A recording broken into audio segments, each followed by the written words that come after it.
All right. Everybody see it? All right, take it away. Cool.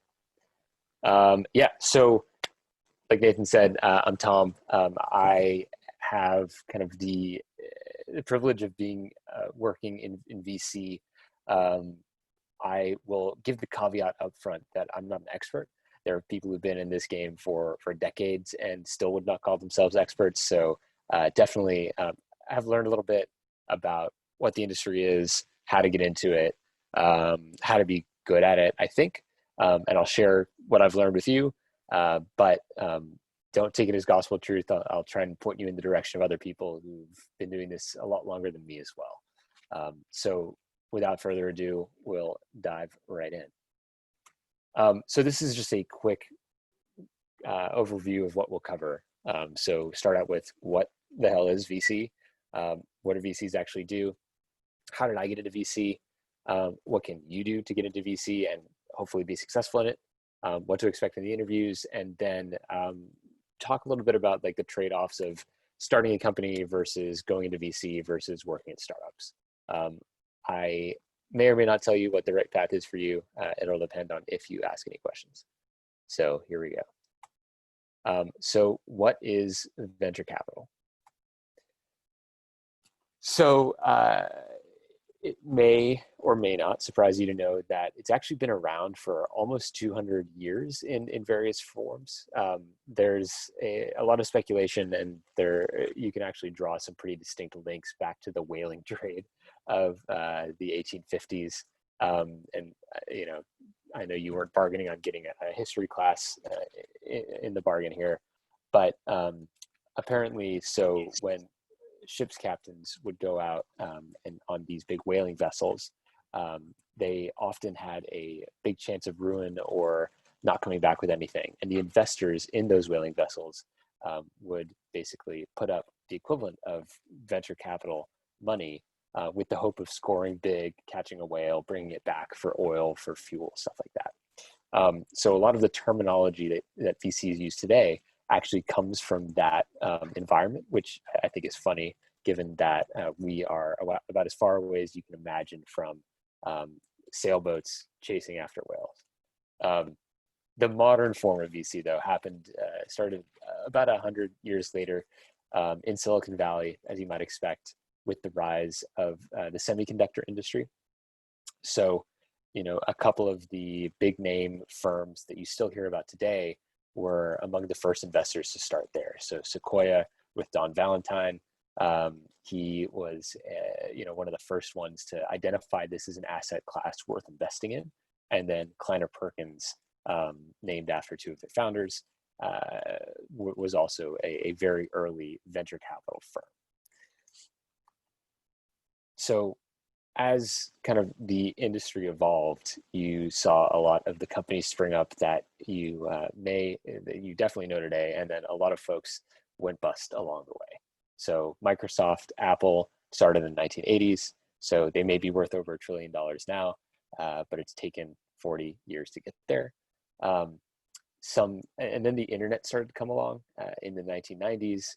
We saw a big boom and bust at the end of the 90s and early 2000s, which is that spike you see there on the screen. And you can see we haven't even quite reached the levels of that spike today in terms of total US venture capital investments. So just interesting how these things move in cycles, right? You often see a huge spike at the beginning, a trough of despair, and then a slow march back up in terms of progress. And so we're kind of at the apex of that right now, and the question is that going to keep going or not?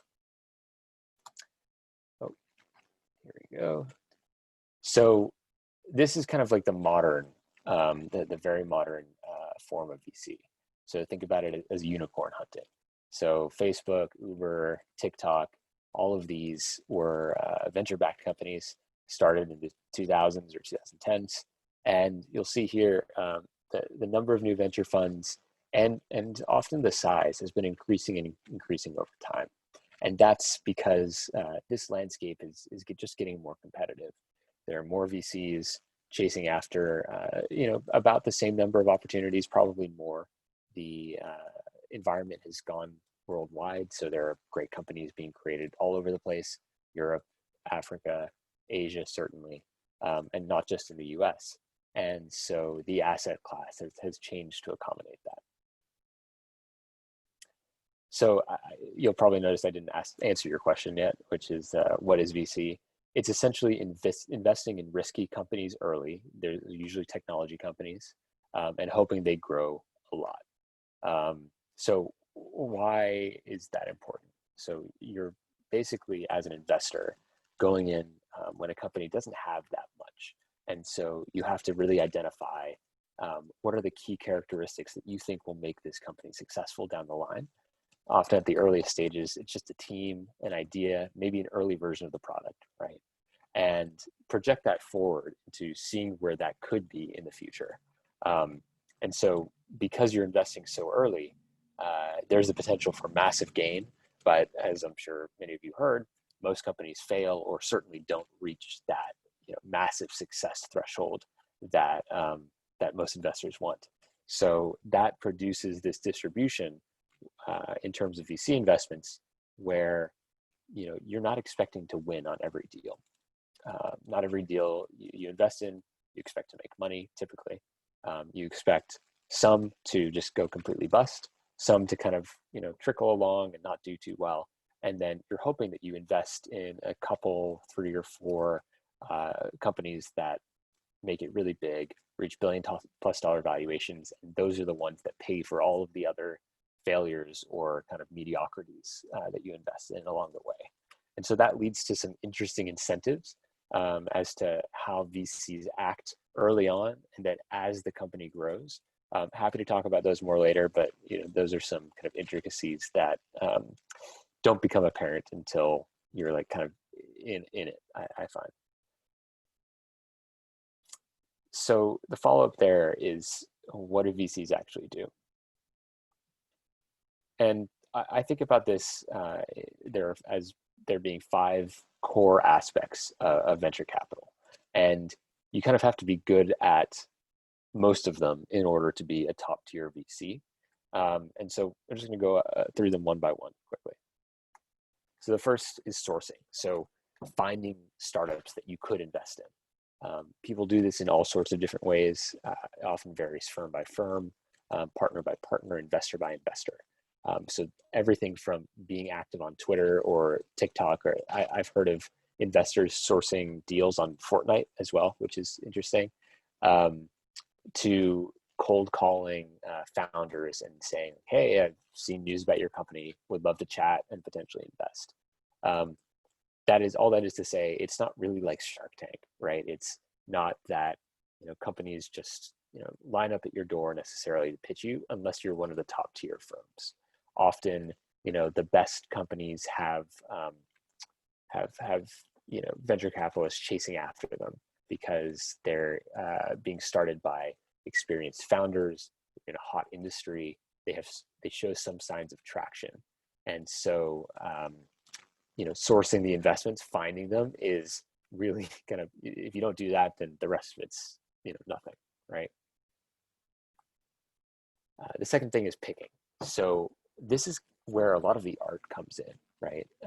You see, I'll just speak for myself. As a VC, I've seen hundreds and hundreds of deals, and all of them, look good in some way, right? It's an interesting founder. They're often passionate, and this is their life's work, right? So they come in, they're full of energy. They want to convince you that they're going to be the next big thing.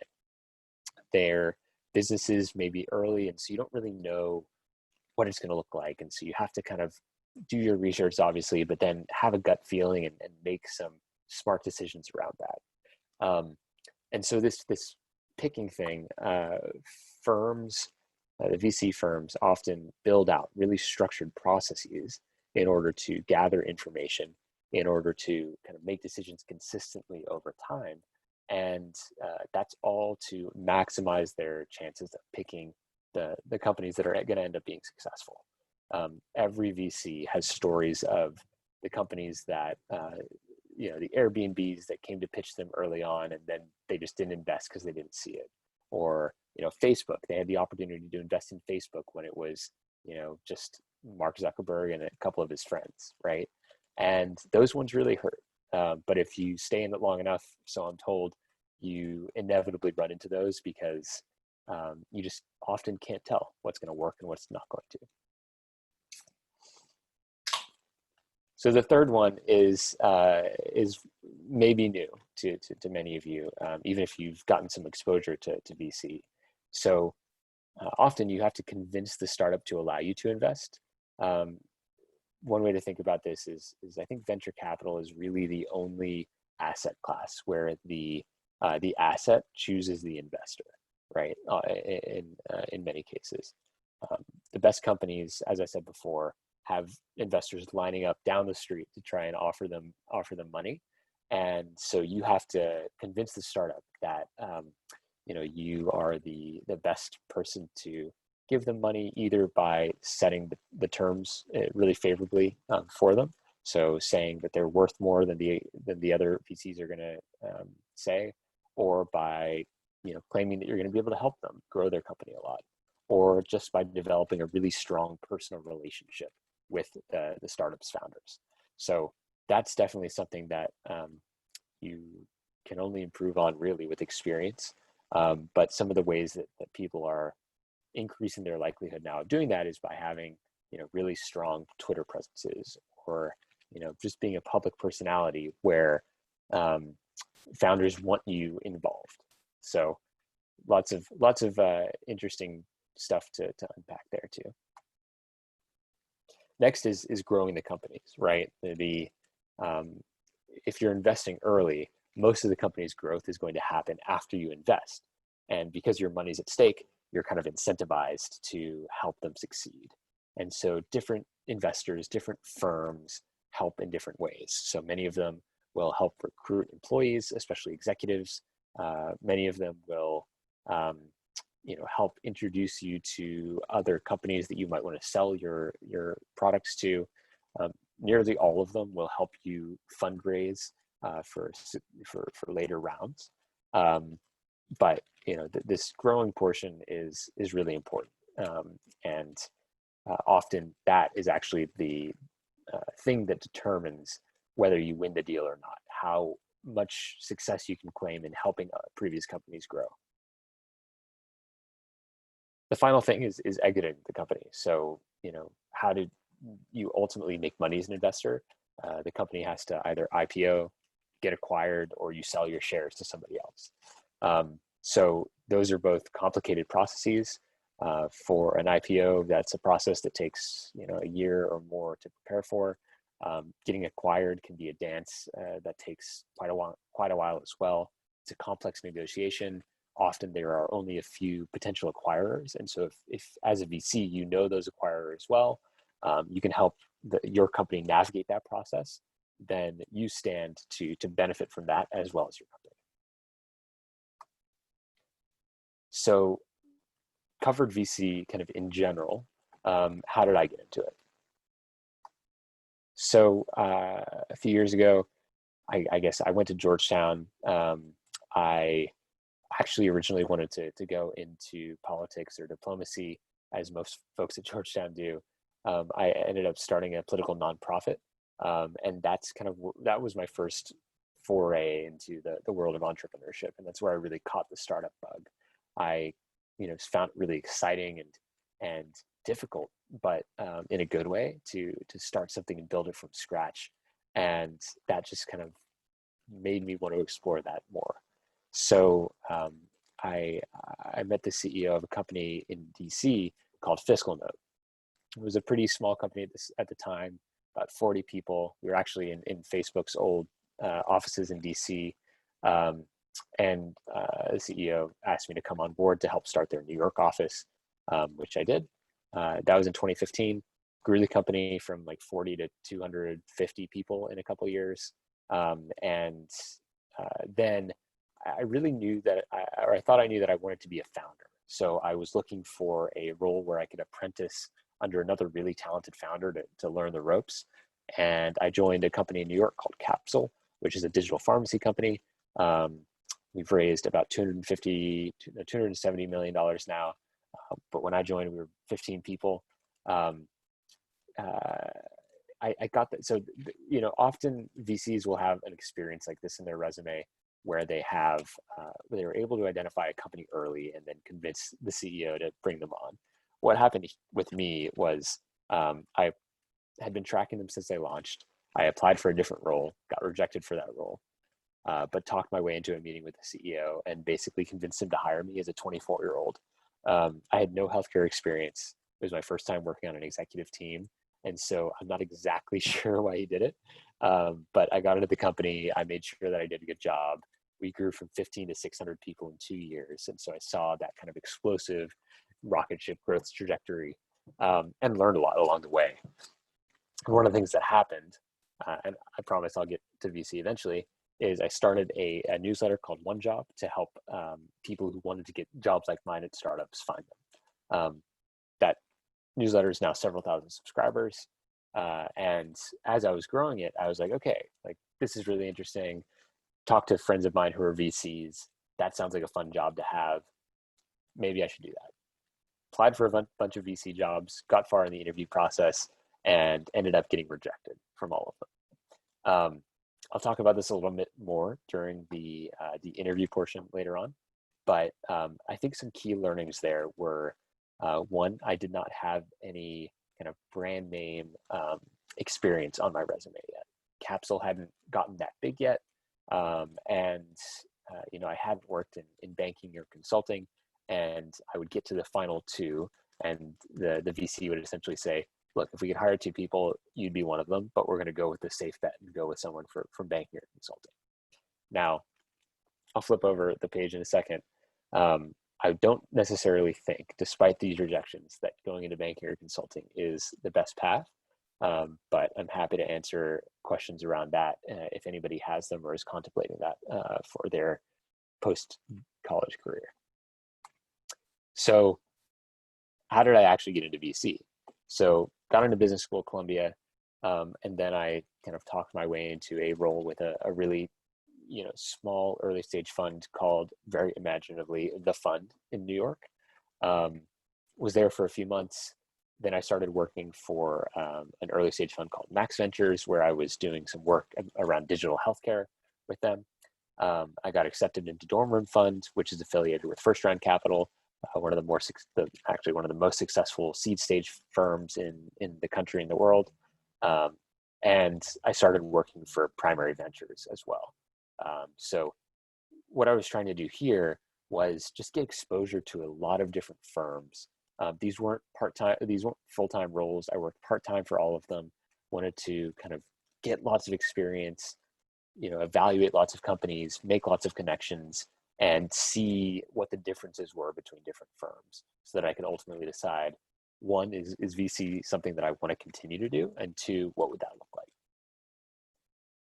And so this is what I do now. I'm investing for Dorm Room Fund as a managing partner of the New York team. I'm investing for a fund called Rucker Park Capital, which is based in New York. And then I also recently started a company called Propel, which is a community for future founders and executives, which is going really well. And so trying to balance all these things, growing a company and investing in companies at the same time. So what can you do to get into VC and hopefully be successful in it? Really, the key is to develop your skills in these areas. So get better at sourcing by going out and finding startups that you could invest in. Make connections with founders. Get better at picking by developing a point of view on certain industries, or doing a lot of research, or writing down a list of companies that you see that you think are really compelling investment opportunities and why, and then track those over time to see how they end up doing. I've even seen some folks who have gotten great roles in VC create like fake portfolios where they'll say, hey, look, I have pretend $50 million and I'm going to go find 25 companies to invest $2 million in each. Track that, put it online, put it on like a public Notion page, or tweet it out or something like that. And if you have some interesting ideas, if you've identified some interesting startups, that can be a great way to attract attract VCs to your ideas. Winning is hard to do, I think, honestly, before you are actually in the role. But what I would do now if I were you is just invest in relationships. Invest in relationships with other VCs, folks in the startup ecosystem, and certainly founders. Growing, I think the biggest thing to do here is if you have the opportunity to work at a startup or gain skills that would help a startup grow, that's the best thing to do now. And then exiting, I would ignore that for now. There's that would come later. So what should you expect in VC interviews? I'm going to come back to this, but essentially it's to show that you're good at these 5 things. And I'm happy to explain what that looks like in more depth. But to give you a little taste, I think this typical interview path will show you a little bit about what they're looking for in each area. So they're going to look at your resume, maybe a cover letter to start. They might even ask for a pitch about a specific company. And so that will, one, you have to demonstrate interest in startups and venture capital, show you have relevant skills. You'll have a couple of phone calls where you're sharing knowledge of the sectors that the firm focuses on. You have to research the firm that you're interviewing with and understand where they invest, how they invest, why, et cetera. And then showing knowledge of specific startups is going to be a question that they ask along the way. So a question that I got a lot was like, great, like what are 2 interesting startups that you'd invest in? And then the person interviewing you will ask a lot of follow-up questions. So you need to prepare both by coming up with interesting ideas that are, not the obvious ones necessarily that every other person who interviews is going to come up with. But then also really understand those companies deeply, whether that's by using the product or researching competitors or knowing the industry. This is where you can really set yourself apart, is by showing that you're not only plugged into the ecosystem, you have a point of view, you can speak intelligently about businesses and about these companies in particular, and argue your point. Honestly, a lot of doing like the VC job is having an opinion and then being able to back it up with data and with arguments. And so I bet that many of you are already good at that in other areas, but developing that skill in this specific domain takes some different kind of work. Often at a certain stage, they'll ask you to do some modeling or show your analytical skills. That can be modeling a cap table, a capitalization table, which shows which investors and which founders own what part of the company, and how that would change with a potential investment. It can mean, just knowing your way around the profit and loss statement, or kind of understanding how the business works. Or it can be doing a market sizing. So, analytically laying out logically kind of how big is the market? Why do you think that, how are you going to back that up? And then there's usually some kind of super day or, series of interviews with other people at the firm near the end of it. So obviously it's really key to show your interpersonal skills, to be able to show you those analytical skills that you have live. And there's a lot of pressure in that, right? That's not a necessarily an easy thing to think on your feet and to be able to come up with answers to complex questions using data, talking about companies while you're on the spot with people who are probably older than you, have definitely been in the industry longer than you, and are, for the most part, pretty smart. So it's a tough process, typically. I'll say it's a very competitive one as well. So VC is a very popular path, I think, for better or for worse. So just as a data point, one of the firms that I work for, Primary Ventures, they advertised an open associate role, which is, maybe a role that you take 2 to 3 years out of college. They got 500, 600 applications, including, I think, 250 MBAs apply for that one job. And so you have to think about, how are you going to stand out in that field of candidates? What's going to be your edge? What's going to be the thing that makes that the VC who's evaluating you sit up in their seat and say, oh, this is really interesting. I want to talk to this person, and I think they may have something important to add to our firm.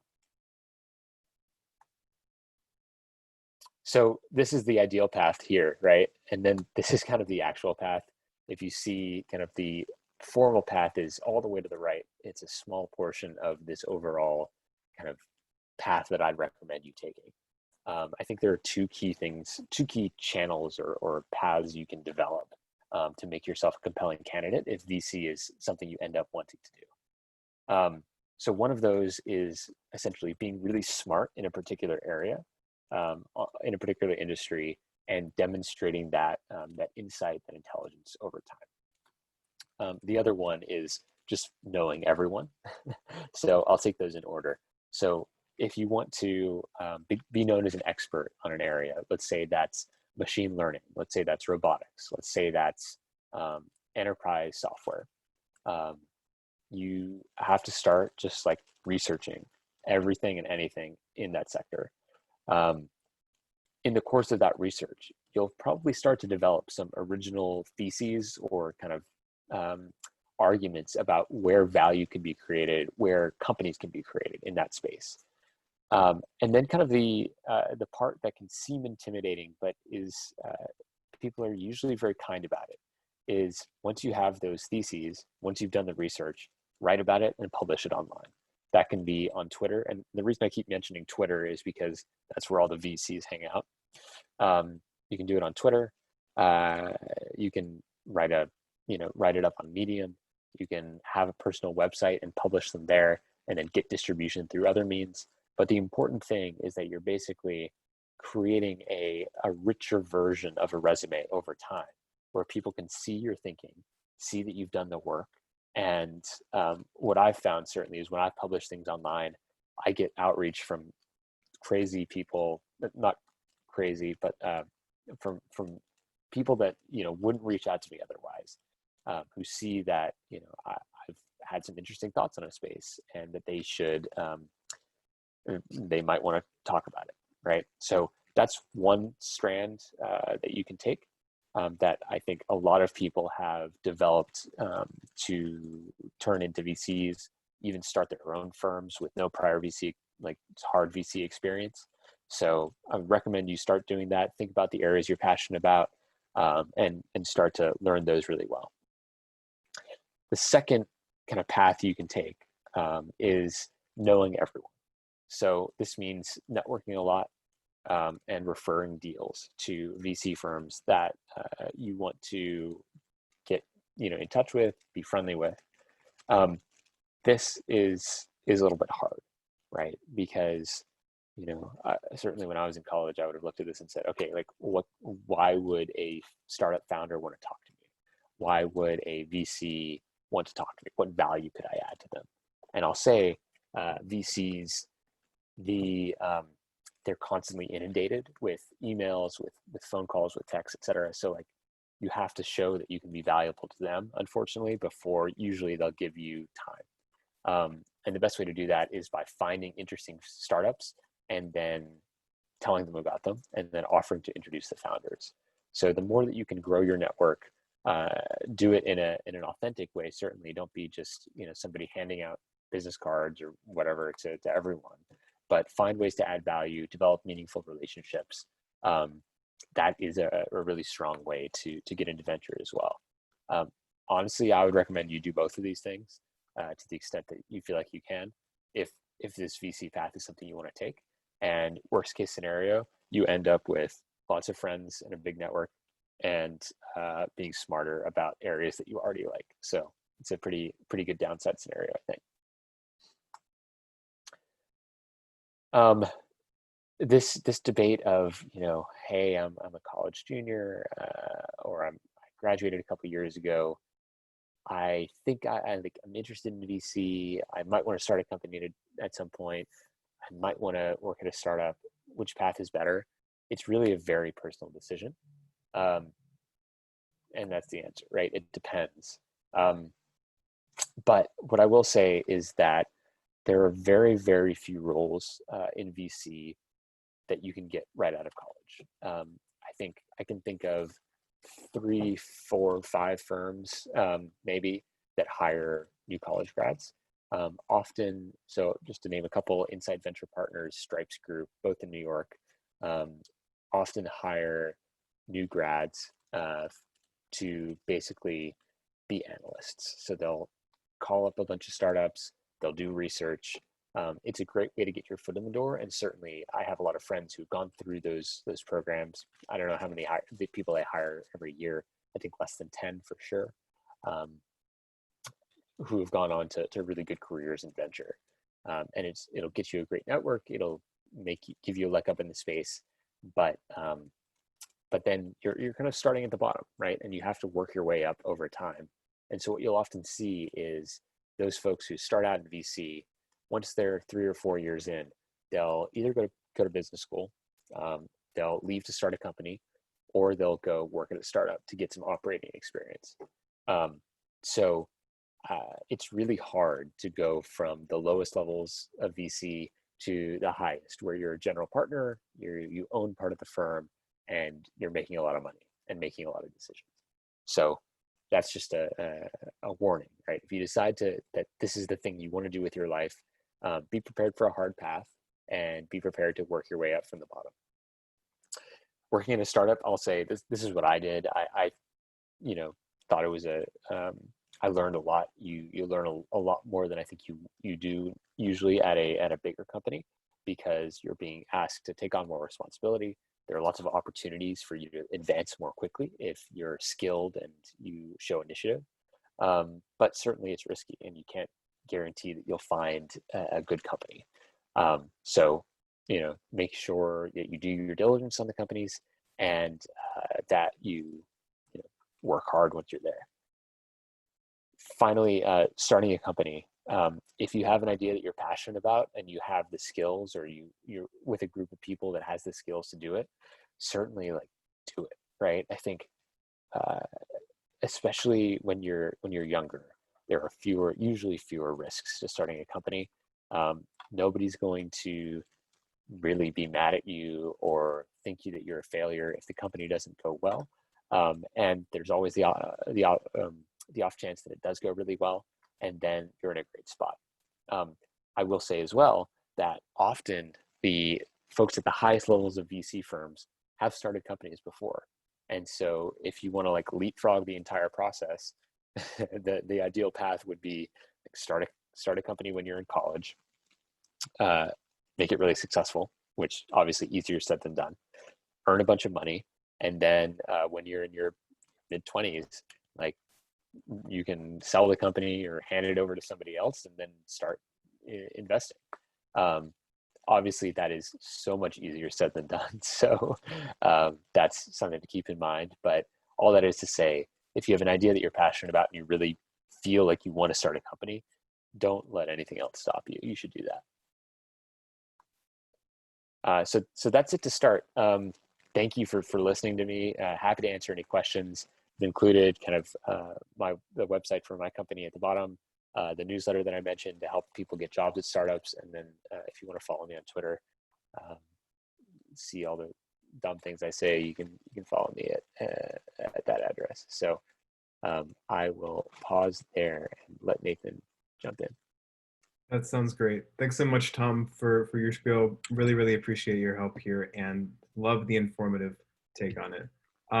We're going to open it up for questions. So if you have a question, feel free to go ahead and pop in, introduce yourself, and ask. If you're camera shy, also just put it in the chat and we'll answer it there as well.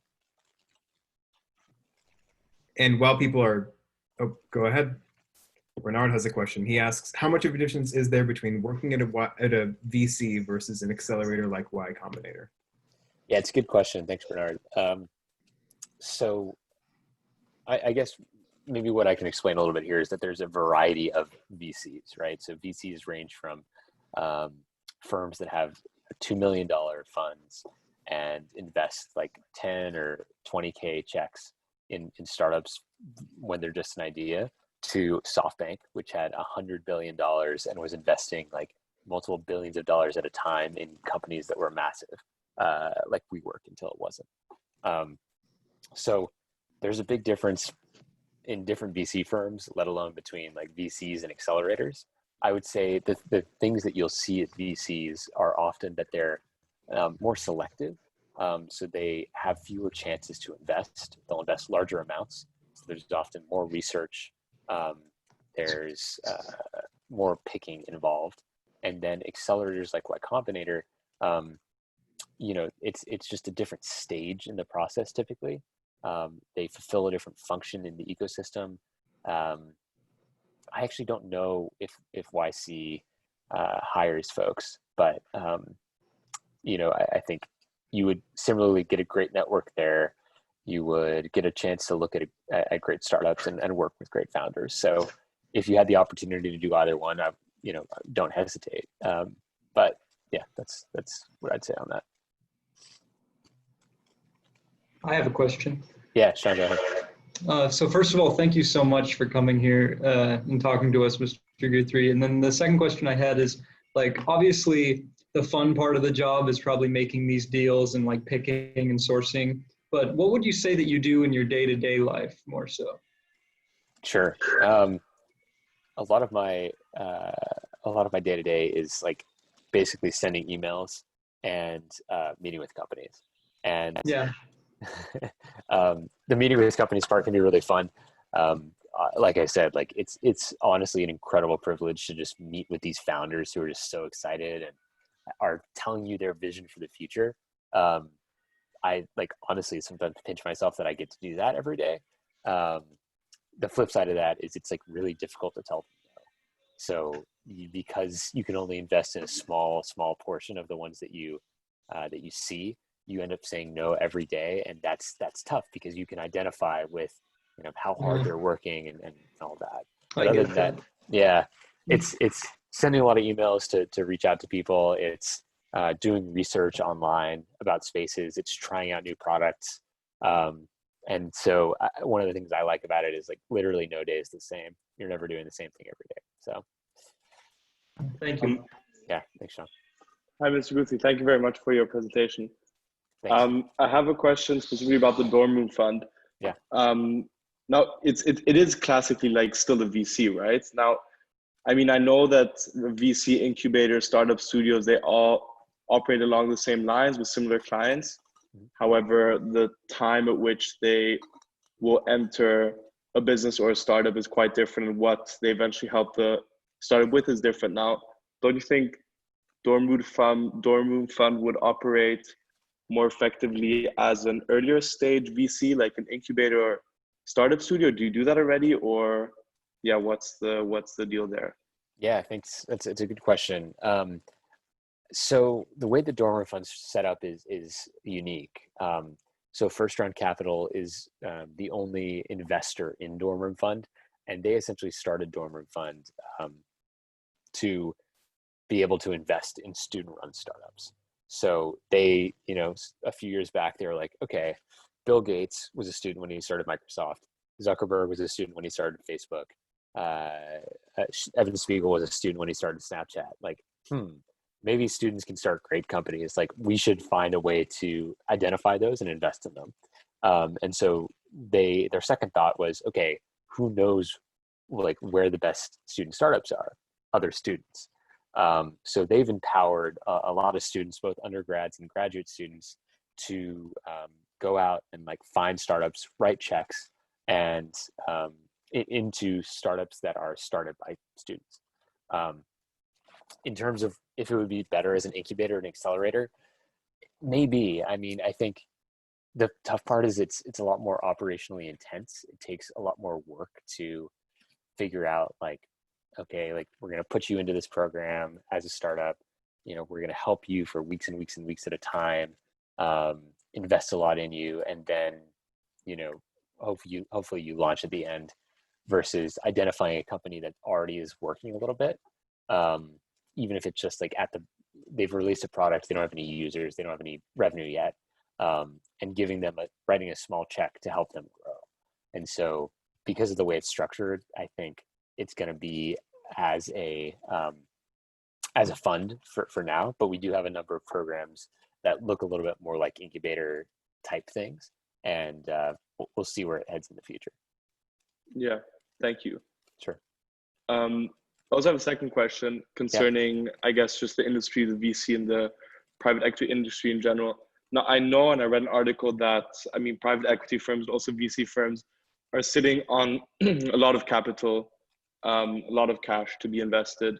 And just, I guess, like a question generally, and also something that I think could definitely be true. Don't you think that I don't know, exactly this like large capital on hand in VC or private equity drives growth to industries or to companies where perhaps there wouldn't be any natural growth necessary? So what I'm thinking of specifically is the HR tech industry, which especially now that I've started working online through Zoom, through all these platforms, I just think to myself, I mean, it can't be that HR tech is valued so high and there's so many different platforms and they all seem to do like very similar things. So yeah, I guess my question is, do you think that this, I don't know, yeah, expansion in VC throughout these last like 5 to 10 years has pushed growth in industries where perhaps it isn't really necessary or not sustainable, or yeah, just short-minded? Yeah, it's a good question. Basically, you're right that because there's an abundance of capital that's been raised by venture capital firms, by private equity firms, there have been a lot of effects of that. One is that prices have gone up, right? And that's kind of basic like supply demand. There is more capital that has to be put to work, and roughly the same number of startups. So more investors are trying to get into the same startups, and that's raising their prices. So that's part of the reason you're seeing these like crazy valuations happen so early. I would also say that's like pushing VCs to look at different areas that they may not have looked at in the past. So you're seeing a little bit more investment in the space industry now, partially obviously driven by successes of SpaceX and stuff like that. But there are these more speculative kind of long-term bets that are starting to be funded because there's just capital that needs to be put to work. But the one thing I'll say about VCs is that a lot of them are trend followers, not trend creators. And so if they see a category like HR tech starting to get a lot of investment, they're like, oh, there must be something there. And then they'll go and invest more in that area. Yeah, so I would say that's like the first level of the issue. The second level of the issue is why there's an abundance of capital in the first place. And one of those reasons is that interest rates have been really low in the US. And so institutional investors like endowments, including Duke's, foundations, et cetera, they're looking for ways to earn more money with their investments. And so they have some more tolerance for risk.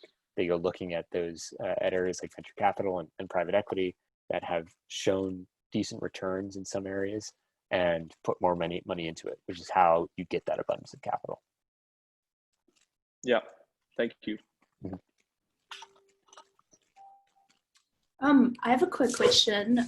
So I'm from New Zealand. That's where I am currently. And like basically the whole reason I wanted to go to Duke or like a school in the States is that I'm like really into startups, and like it just seems like it's better or easier to create like a unicorn startup in the US. I think there's been like a handful that's been created here. But then obviously like the whole like visa thing is a bit tricky, especially going into VC, because I guess a lot of people don't really hire like international candidates. So ultimately, if you were to start a company, would you start one in the US with a huge market size, or start one in a smaller country like New Zealand, dominate the local market first and then expand? Kind of like what Zero did, Rocket Lab. I'm not sure if you've heard of them, but yeah. Yeah, it's a good question. I would say my initial advice would be to start it in the US.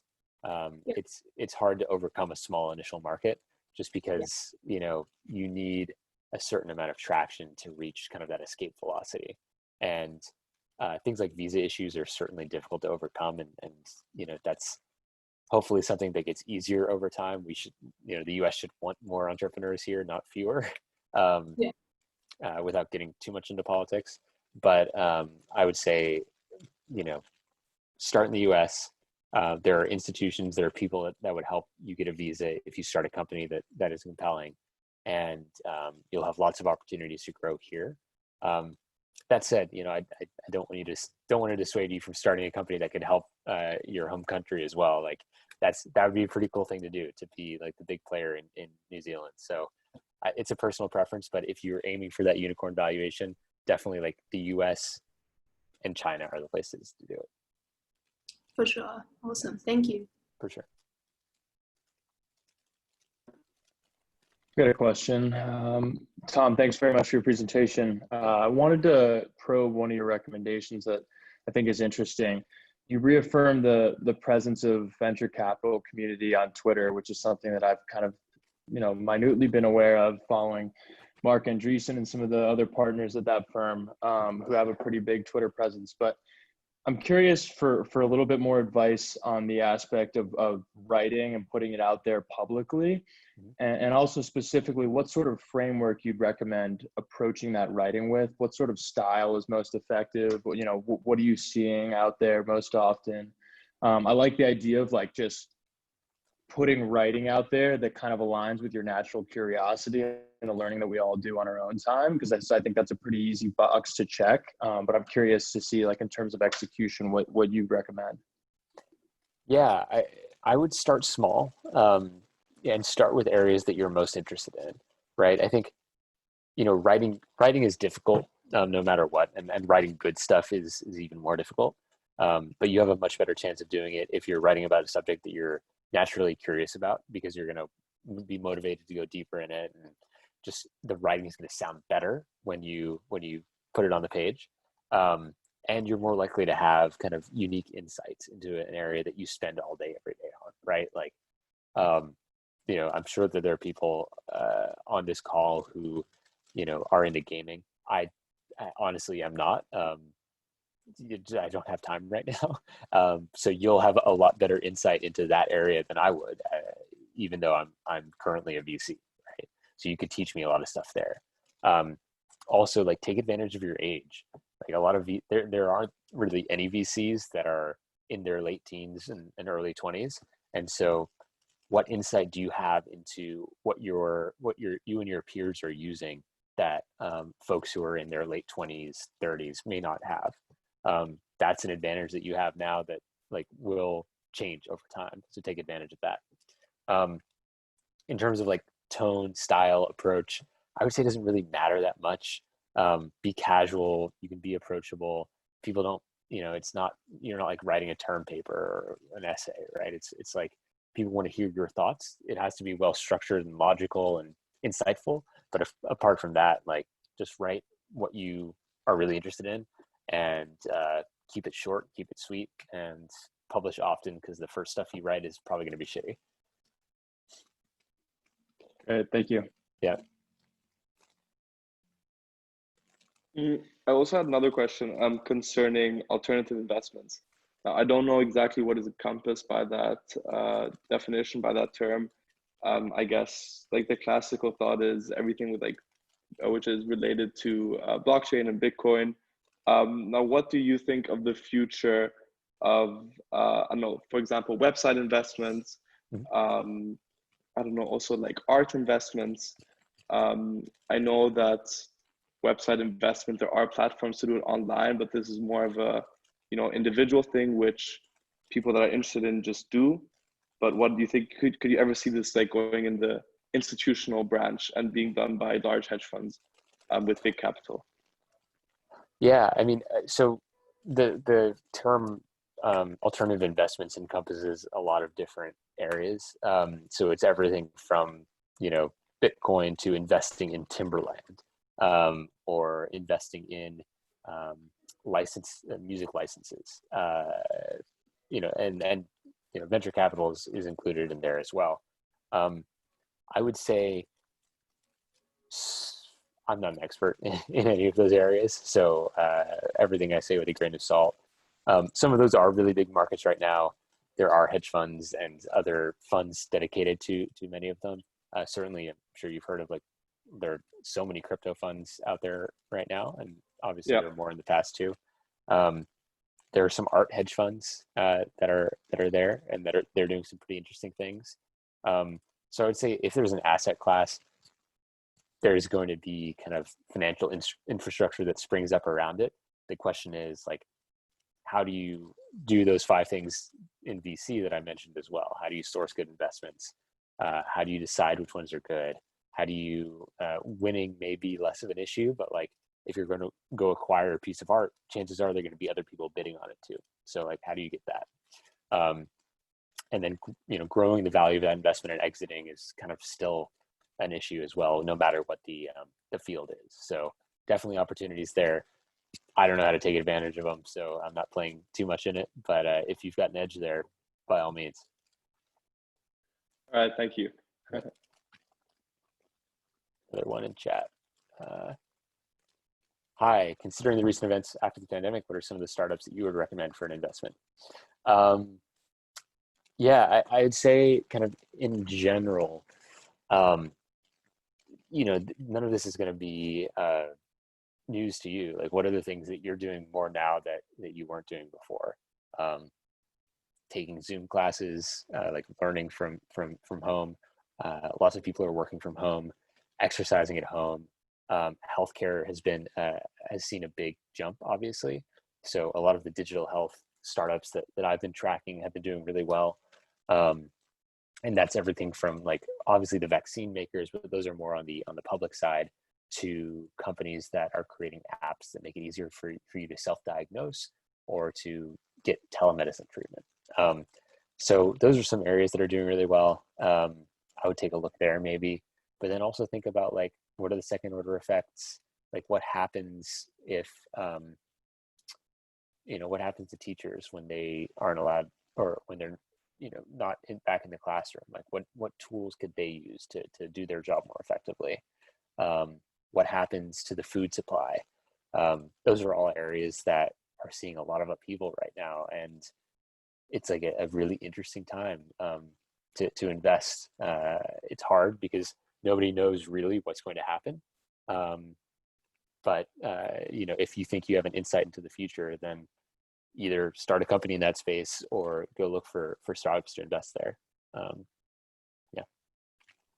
Do you have any in particular that you think are doing things right now, or that you feel particularly inspired by, or that you find interesting? Yeah, I'm trying to think of any that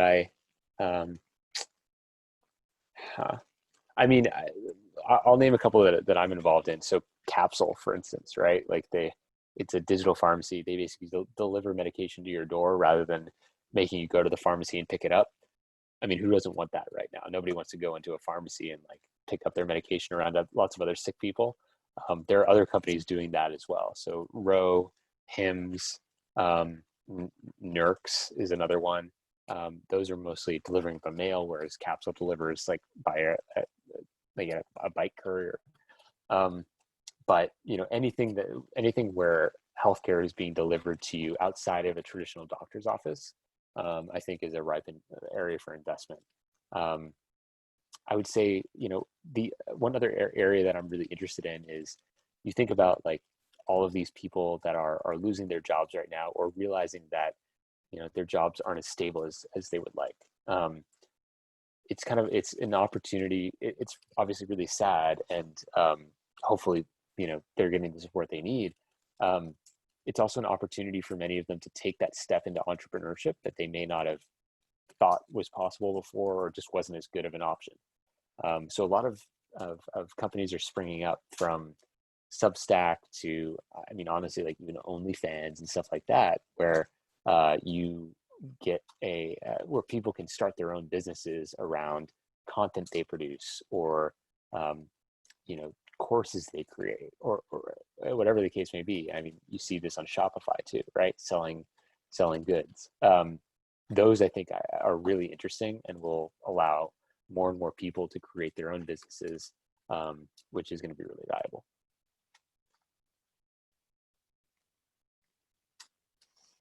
Anything else? It's 9 o'clock, so maybe, I mean, if there's one more, you can take that. If not, if you're tired of me talking, I totally get it. All right, last one. Any cool airspace ride companies?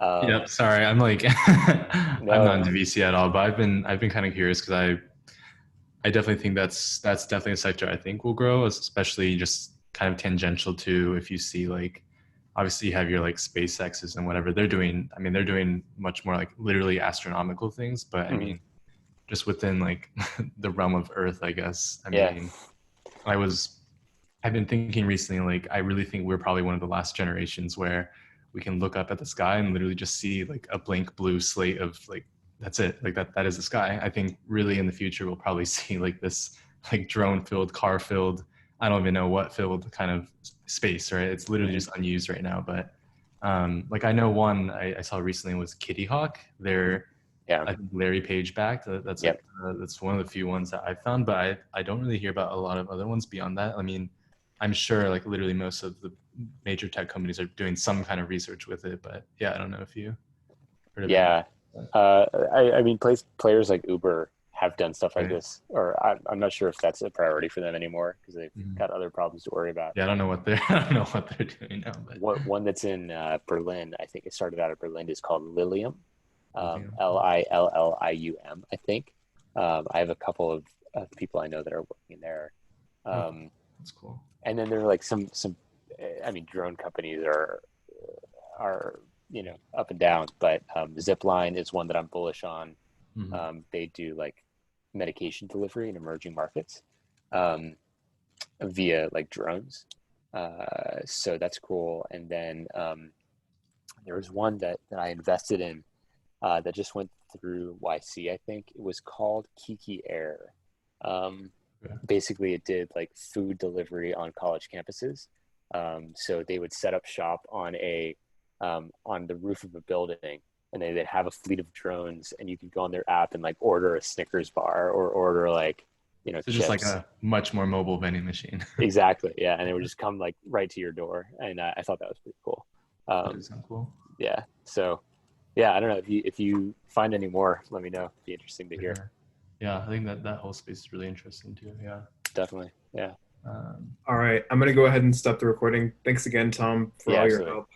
It's fun. Really appreciate your answers. Yeah, thanks. Thank you. All right. Thanks. See you, Nathan.